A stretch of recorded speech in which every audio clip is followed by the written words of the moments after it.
What's going on, everybody? Welcome back to another video. I thought this would be a fun one, as I'm going to run down my top 10 favorite battles in the series Berserk. Of course, it should pretty much just be the top 10 fights with Guts, because Guts is the character that's doing primarily most of the fighting in the series. However, there is at least one on this list that does not involve him. Now, Berserk is a seinen series, not a shonen series, so it's not necessarily battle-centric, though there are a bunch of battles and fights throughout the series of Berserk. A lot of times they're very one-sided. They're either the characters being completely overwhelmed by the demons at hand, or it's about Guts, struggling and trying to survive in this world of madness, basically pulling out every bit of effort and energy that he possibly can as the human being that he is, fighting these seemingly unstoppable forces, fighting against fate itself. I guess you could call that the top #1 battle in the entire series. But anyways, regardless of that, this video is just for fun. I'm just going to be ranking some of my favorite battles throughout the entire series of Berserk. They are not ranked based upon difficulty level or anything other than just my personal preference. So if your list is different than mine, which it probably will be, that's fine. And also I'd like to hear your list down below of your top 10, top 5, hell, even just your #1 favorite battle within the series of Berserk, because I'd be curious to hear your thoughts. But without any further ado, let's get into my top 10 Berserk battles. At number 10, I'm going to have Guts versus Wild, and really it's the Band of the Hawk versus Wild, but when it came down to it, it was about Guts facing off against this apostle at a time where Guts didn't even really know what an apostle was. Of course, at this time, he had seen Zod before and faced off against him, but that was kind of a one-off thing that perhaps is just a once-in-a-lifetime experience. With Wild, he realized that there are more apostles out there and just how powerful they are. Guts, basically, the 100-man slayer at this point, the guy that could basically defeat anybody around, had his sword blocked by Wild's fist and Wild's teeth within the middle of combat, and this is before Wild transformed into his full apostle form. It took Guts giving everything that he had during this fight. He used every kind of trick in the book. He used every bit of power and strength that he had possibly within him, getting on Wild's back, stabbing him in the eye, trying to choke him out, breaking off his sword in Wild's neck. It was just a crazy fight, and given the fact that Wild was built up as just this horrifying, joyous, murdering figure, and every other kind of horrible thing that Wild did, to see Guts go against him was just one of these moments in the manga where you were like, I don't even know if Guts is getting out of this alive, especially the fact that the eclipse and everything was still being teased at this point. We weren't really sure how Wild was going to lead into it. I mean, yes, I saw the anime films before that, so I knew that Guts wasn't going to die during the fight or anything, but it was the idea reading the manga that this was Guts' first real fight against an apostle, his first one-on-one, his first victory, and it was kind of a tease to show just how difficult it would be to face off against these creatures. And it leads into the eclipse when we finally see, hundreds, if not thousands of apostles there. We realized how difficult it was just to beat Wild, and so when Band of the Hawk was faced with all of those other apostles, we knew they were absolutely fucked. Now, at my number 9, I have Guts versus Mazgis. Now, if you guys don't know, Mazgis is actually my second favorite villain in Berserk after Griffin himself, because obviously Griffin has to be #1. But the thing I liked about Mazgis is because even in his human form, he was just this terrifying, intimidating force at the time where, you're forcing the will of the Holy See religion and everything. And the scary idea about Mazgis is that he actually believed that he was doing good. He believed that he was on the side of righteousness, and that God provided these challenges for people and that they would overcome them even through torture, that if they were on the right side, if they were just, then God, would reward them in heaven. He basically was a man that put his religion above the value of human life. So he valued the Holy See more so than that, and put every ounce of effort into who he was into the Holy See. And so it's even more terrifying when a guy like Mazgis, with a conviction that heavy, actually got imbued with the powers of an apostle. He became a pseudo-apostle and faced off against Guts on top of the crumbling Tower of Conviction in one of the most epic fights in the entire series. And what makes this fight so epic is because, again, Mazgis looking like an angel here, looking angelic, was fighting for what he believed was right, and in a way was fighting to save the people of Albion. Which the irony being that he was playing right into the God Hand's plan, that he was on the side of evil without knowing it, and Guts, this character that looks like a, dressed in black armor, that's covered in blood, this man that looks like a maniac, fighting against a creature that looks like an angel. If you didn't know any better and you were just one of the spectators of Albion looking up at this, you would think that, Guts was the devil here and Mazgis was the angel. So I love the play on that, the back and forth, and how Miura kind of shifted the perspective, and that Guts was the one that was actually fighting for a righteous cause. But Mazgis, unknowingly, was trying to do the right thing in his own mind, even though he's completely fucking nuts. At number 8, I have from the Golden Age arc, it's the entire Band of the Hawk versus Shooter at the Battle of Doldrey. The Battle of Doldrey is one of the biggest, most epic war moments from Berserk, before Berserk becomes more of the dark fantasy aspect, and back when it was more of the human versus human, kind of medieval times, medieval age war kind of centric thing. We got to see Griffith's strategies and how he would approach infiltrating the Battle of Doldrey, and how he led people out to chase him, while at the same time had people flank from the other side, had Casca's group coming into it. And there was a lot of cool things going on here as far as like battle strategy goes, and just witnessing it was a delight in both the anime version and in the manga version. We also get Guts versus Boscon, and everybody forgets about Boscon, but this guy was a legitimate badass, and if not for Zod throwing Guts another sword during this fight, don't forget that Boscon would have killed Guts. They were equal in power and skill. I don't care what anybody says, Boscon had Guts at a disadvantage, and if Guts did not get that second sword, there's no way the Band of the Hawk would have won this battle. So shout out to Zod. At number 7, I have Guts donning the Berserker armor for the first time versus Grunbeld, the friggin' flame dragon. This is just one of the most epic moments in Berserk. The Berserk goes from 0 to 100 over and over and over again. First, you have the Troll mission, which leads into the Clip-Off stuff, which leads into Slan, which leads back to Flora's mansion, caught on flame, bursting into flames, apostles everywhere, Zod is there, Grunbeld is there. Guts is hurt beyond recognition. There's no way he's going to stand up to these characters. And then we get the introduction of the Berserker armor. An armor which I'm going to do a video on by itself to completely explain everything going on with that. But once donned onto Guts, it unleashes his inner rage, his inner darkness. The Beast of Darkness is unleashed upon Grunbeld. Guts can no longer feel pain or fear, and he just unleashes on this guy. And this was after Grunbeld, was tossing Guts around like a rag doll back when he had no armor before he put it on. It was like insulting him and, revealed that he was in the Band of the Hawk. Guts didn't know that Griffith was using the name Band of the Hawk again. So there's so much kind of underlining during this battle that fuels Guts' rage. So when he finally does put on that armor, he just unleashes it all on Grunbeld. He breaks that dude's flame cannon in half and just starts annihilating the shit out of him. And I always wish that Guts killed Grunbeld here, or that Grunbeld died during this battle, just to show the ferocity and intensity and power of the Berserker armor. But even without Grunbeld's death, this is definitely deserving to be on the list of top 10 Berserk battles. At number 6, I have Guts versus Serpico, and I'm going to call this round 2. I guess you could call it round 3 if you want to, but their first fight wasn't really a fight. It was just Serpico drawing his blade really fast on Guts. But anyways, so this battle happens in Vertanis when Guts and the crew are going back to get Farnese, and Serpico has basically had enough at this point. He's too afraid of Farnese being in danger, of the Berserker armor taking over, Guts getting either Farnese killed by killing her himself, or just being around these demons and apostles all this time, and Serpico is just trying to protect his half-sister, and he's seen the changes within her, and he's like, you know what, no more, I'm not going to have any more of this. And he faces Guts one-on-one, man versus man, in, again, a setting that puts Guts at a disadvantage with all the pillars. It doesn't give Guts a chance to swing his gigantic sword as well as he would like to, and so Serpico is definitely that kind of guy that's going to, he realizes that he's not physically as powerful as Guts, so he's going to manipulate the fight in a way that it serves him as an advantage. And this isn't a shady thing to do, this is just typical warrior strategy. I mean, this is what you would want to do if you were facing a stronger opponent. You would want to put them at a disadvantage.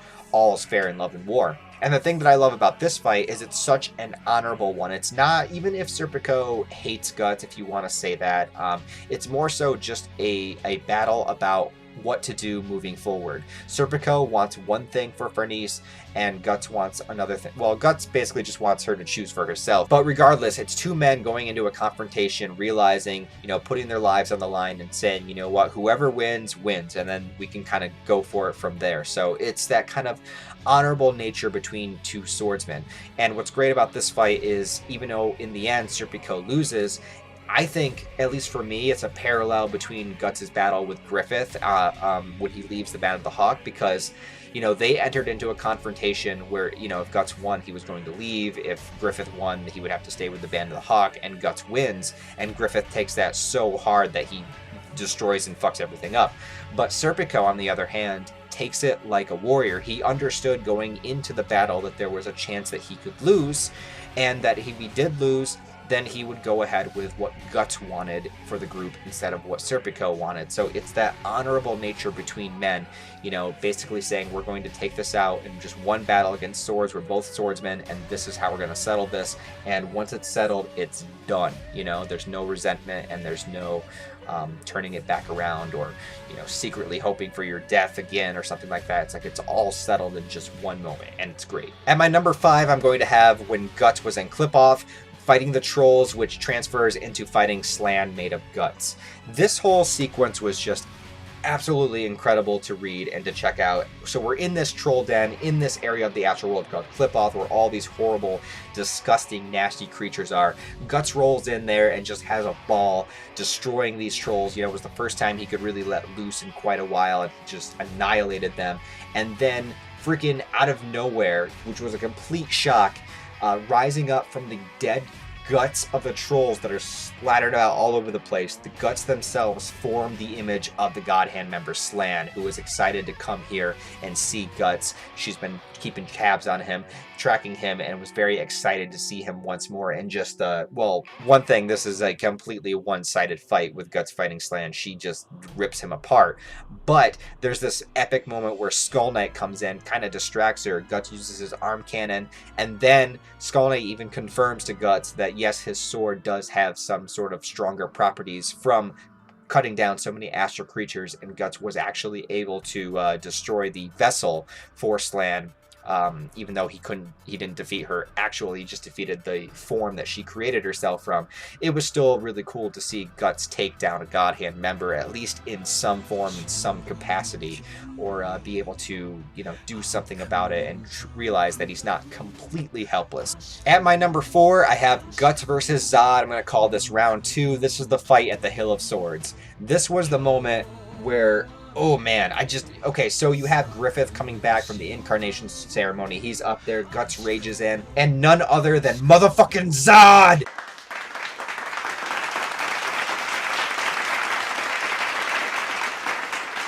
Just stops Guts in his tracks and has him have to face him saying, you know, words are useless, fight your way through, I demand that you fight your way through. And Guts is just not having it. He just Guts doesn't even give a fuck about Zod right here. He's trying to get to Griffin, and so Guts is fighting with all his might. He has no fear. This is a complete 180 from his first battle with Zod, because he's gone so far. He's been through enough battles with apostles at this point. He's been through hard enough stuff. His goal is right in front of him. Griffin is right there, and the only thing that's in his way is the wall of Zod, and Guts just fights toe-to-toe with him. In Zod's human form, Guts is completely evenly matched with him at this point, and this just shows how far Guts has come, how much his rage fuels him, and just how powerful Guts is at this moment. So it took Zod actually having to transform into his full apostle state, not just for fun, not just to test Guts' ability, but because Guts was keeping up with him one-on-one in his human form, so he had to transform into his full apostle form. The art here is incredible. The power coming off of this image is just second to none. And the only thing bad about this fight is that it ends. Because it leaves you wanting more, which is a testament of some good writing as well. Now at my number 3, this is the only battle I have in this list that does not include Guts, and this is Griffin and the new Band of the Hawk versus Ganesha and all of his pseudo-apostles. This is basically volume 34 of Berserk.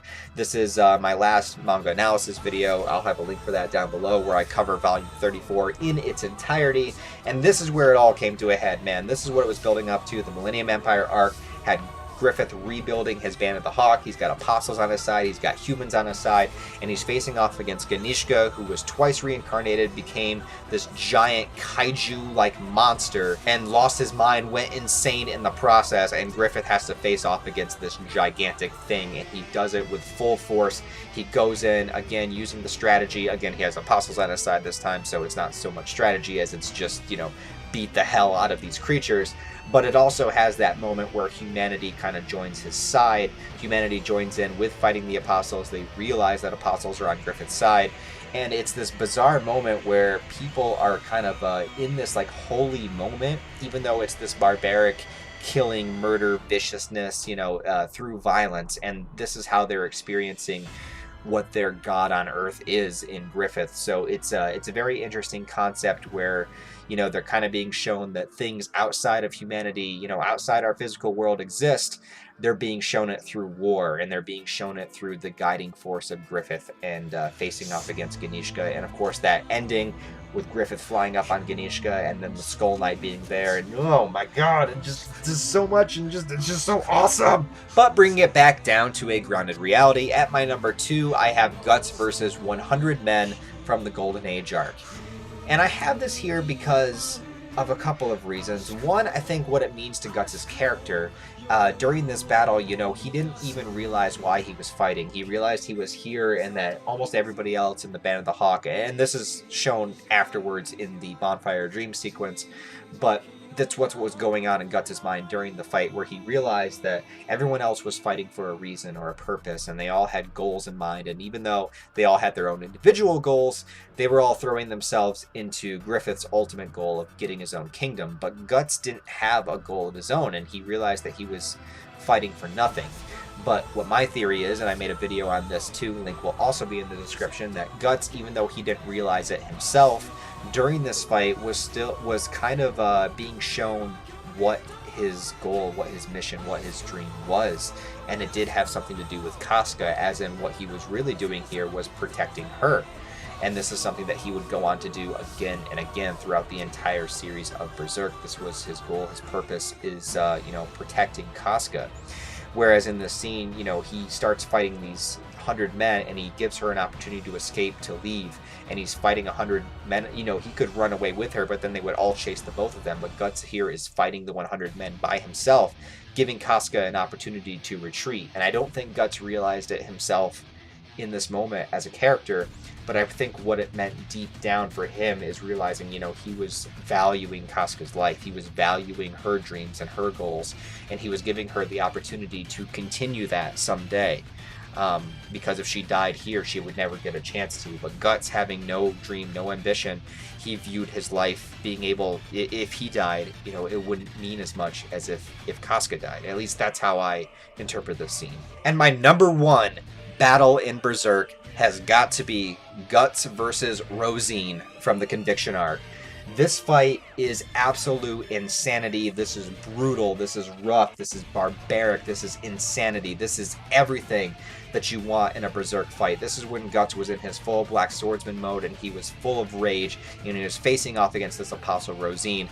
Now, don't get me wrong, Rosine did horrible, horrible things. She is an apostle after all, but the way the story presents this moment is such an ingenious piece of writing, because we just seen everything that Guts went through, but then we go into this sequence where we get this backstory for Rosine, and we see that she was an abused child, and we see everything, how she hoped for there to be elves, but there really wasn't any, and so she made her own, and she wanted to live in this fantasy, and she read the story of Peacock over and over again, and she just wanted to live out this fantasy in her mind. It was like a barbaric Peter Pan syndrome kind of thing, and Guts just comes in there and cuts everything she built down and just is destroying her.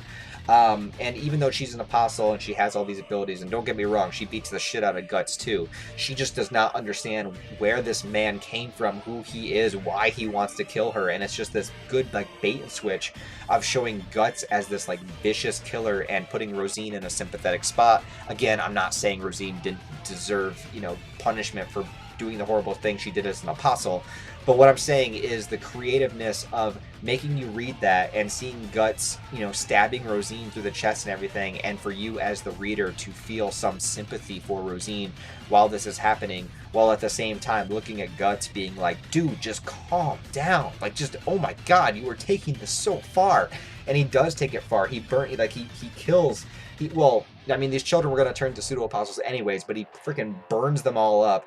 He breaks the cocoon of ones to douse out the flames of his own body, with the child body falling on his face, and he just bites through the fucking intestines that are on his face, and you're just like, Jesus Christ, this man is a monster. And that's the idea, and that's the whole point behind it, because this shows that with his distancing himself from Casca and distancing himself from Rickard and everybody else and going on this one-man crusade, he has fallen into that darkness. He has become that darkness. This is what gave birth to his beast of darkness, is being in that energy. And just the fact that he was willing to put his body through so much. He was willing to tie his own hand to his sword because he couldn't grip it anymore. He was willing to get stabbed through the freaking face just to kill one apostle. And mind you, this isn't even necessarily an apostle that was at the eclipse. I mean, she might have been, but we didn't see her during those panels. And also, you know, this isn't the God Hand. This isn't Griffith. This isn't the person that betrayed Guts. This is just one apostle. So seeing Guts be that intense and that brutal and that angry against Rosine was just one of those moments where you as a reader just didn't know how to feel. And I thought Berserk handled that in such an incredible way, where you understand where Guts is coming from, you understand where Rosine is coming from. Both of these characters could be considered human in a way, but also both these characters can be considered monsters, and it shows that parallel, and it shows, you know, that balance between black and white and how off balance it was during this moment. And there's just, the artwork is incredible, and there's so much in this fight that just hits every nail on the head. It's a 10 out of 10 battle, and it is my favorite battle in the entire Berserk series. So there you go, guys. Those are my top 10 battles in Berserk throughout the manga series. So let me know what you guys think of my list. Also put your list down below. As always, guys, I really do appreciate you watching these videos. I do appreciate every single view, every single like, every comment, every share. It means a lot to me. I really do appreciate it, and I don't want you to think that I ever take it for granted. So once again, thank you guys. I hope you guys have a wonderful day, and I'll talk to you in the next video.